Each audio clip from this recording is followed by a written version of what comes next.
Hello again, everyone. This is a message from YouTube. This is an older one. This one's over a year old, so here we go. I just found your channel, and I was this close to breaking the no contact rule when it hit me that I have been on trial and will stay on trial as long as I allow him to abuse me. My story is so sad and heartbreaking because at first I believed he was sent from God to make up for all the past hurts. I met him online through a mutual friend. He lived overseas.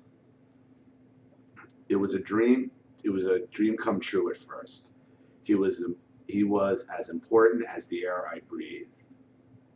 I would have easily given my life for his. I loved him beyond any reason or explanation.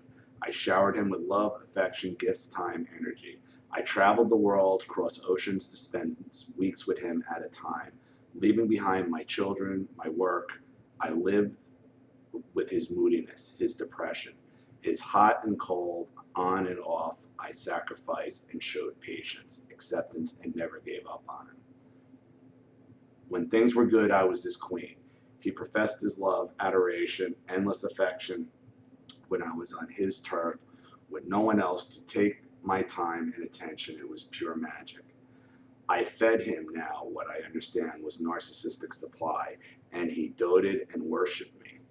In time, I did the impossible to bring him to the States so we could be together forever. He was here for 6 weeks and became a monster, screaming, raging, angry at nothing. He became violent and scared my children. He openly humiliated me in front of my family, co-workers. He tried to isolate me from everyone. He followed me around like a puppy dog, going from extreme codependent to extreme rage, then sobbing like a baby saying I hurt him. He held me hostage in my room, not allowing me out of his sight. Screamed and raged, then hitting himself when angry. He scared the life out of me. I could not believe this was happening and did anything and everything to help keep him calm. In the end, between his paranoia and his jealousy and violence, he tried to jump out of my car in extreme rage when he overheard my possibly planning to see friends for dinner, and so many other events. He left and went back to his country. He sobbed uncontrollably when leaving and begged me to forgive him and follow me back to his country. We would live there and we'll all be like it was before. I tried to forgive him, made excuses for his behavior. I loved him. I really believed the real him was somewhere in there, and if I just loved and gave enough, he would come back to me. From 6,000 miles away, his abuse continued. He's controlling my world, my wardrobe, my time with my friends, and I allowed it. I was so hooked on the old him, I allowed him to treat me like dirt, disrespect me, and then finally, when I could take no more of his orders, when I stood up for myself, he dumped me like I was nobody, nothing. I am shattered, shell-shocked and trying to pick up the pieces of my life. I am exhausted, yet I still miss him, miss the old him, who I now know never existed. One other fact that I don't know contributed or not, he was 20 years younger than me. I'm 47, him 27. Age was never an issue, and he acted like a father to me and treated me like a baby. The cycle of, well, you guys are definitely different generations, so he might have been babied over there, who knows, but I mean, you've already figured out the him that you supposedly fell in love with wasn't a him, wasn't real. That's an act. You know, that's not real. That you're in love with something, like you said, that never existed. You know, when the narcissist is courting you, they're always going to seem like the greatest, most fantastic person. They get you hooked on that, okay? And then you're constantly trying to get back to the fake person the narcissist presented themselves as when you met them. And it's not real, and you're never going to get there. And as soon as he realized you weren't falling for it, he dumped you like yesterday's newspapers. That was it, and that goes to show you exactly what he felt about you the entire time. He was just using you.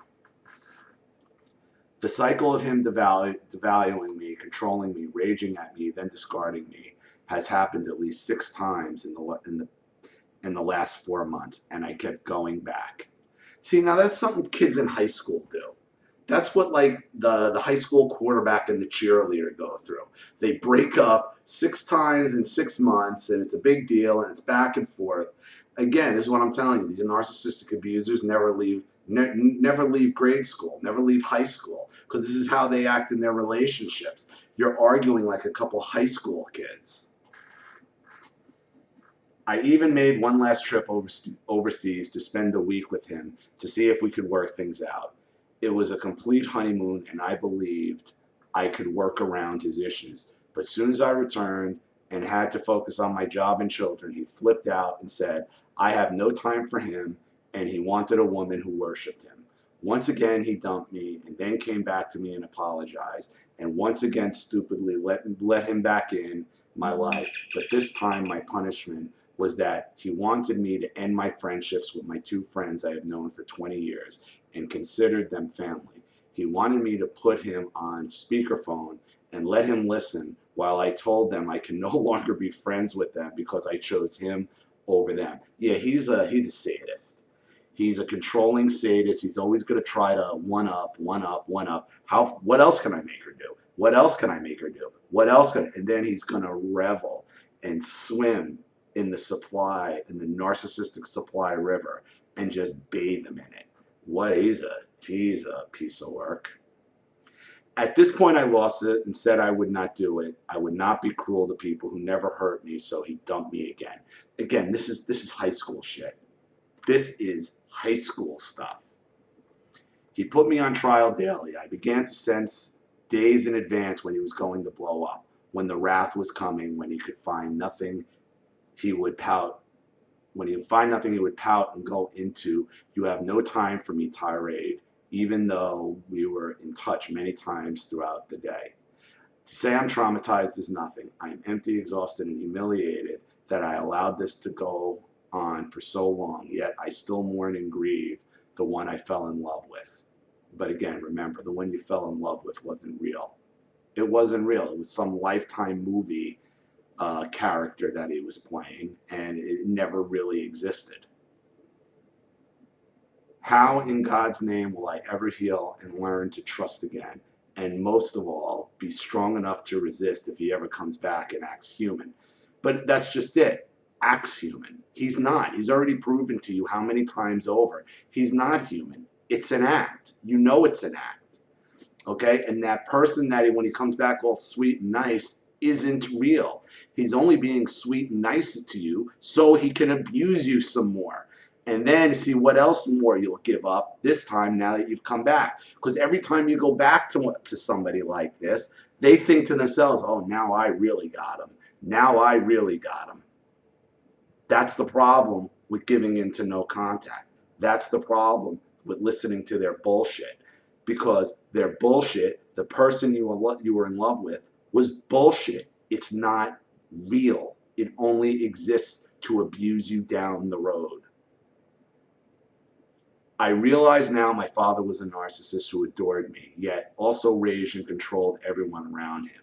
He made me the extension of himself, and my mother left me and my siblings because she could not survive if she stayed. Where do I go from here?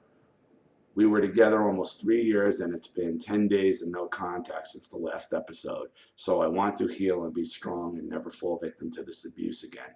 Any advice would be appreciated. Regards, and thank you for sharing all these videos, Jennifer. All right, look, I'm sorry it took me a year to find this, but I get so many. And with yours, I went right to the bottom of the list and started working my way back up again. Look, he's overseas as it is. So you got the distance thing worked out. Look, you need to come to the realization that person you're chasing, that person that you supposedly fell in love with, doesn't exist. It exists only to abuse you later down the road. There's nothing you can do or say that's going to change him. The fact that he's getting narcissistic supply and wants to listen to you end friendships so he can say in his head, oh, look how high she puts me up. I'm getting her to cut everybody out of her life. The guy's a douchebag, and you need to leave him wherever he is overseas, never answer the phone again, and never have any other dealings with him, because you're chasing something that isn't real. He can pull that character out anytime he chooses, yet he only does it to get you back, to reset the relationship and start it over again. You only see that person you love is when you don't when he doesn't have you. Do you understand? That person is nothing more than another tool in his narcissistic grab bag. That's all it is. It isn't real. He knows it isn't real. And you've even said yourself, you know it isn't real. So why try to convince yourself that maybe he'll change, maybe that's the real him? That's not the real him. The real him is who's been abusing you all this time. And I'm sorry if that's harsh, but that's the reality of your situation. It should have nothing to do with this guy. He's a child mentally. And he's not, and the person you think you love isn't real. So I hope that gave you some guidance. I hope that helps out a little bit. I know a lot of you have been in similar situations with, exes trying to work their way back into your lives. But the person that you fell in love with, that keeps you hooked on, that keeps that maybe question in your head, never existed, isn't real, and is only real to the effect that that person only, that nice person only exists to abuse you later down the road. Thank you everybody for watching.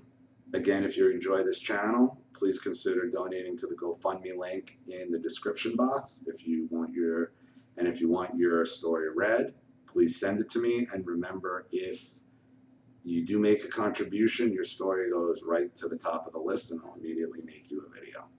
This is Ollie Matthews. Thanks for watching. See you again shortly. Bye.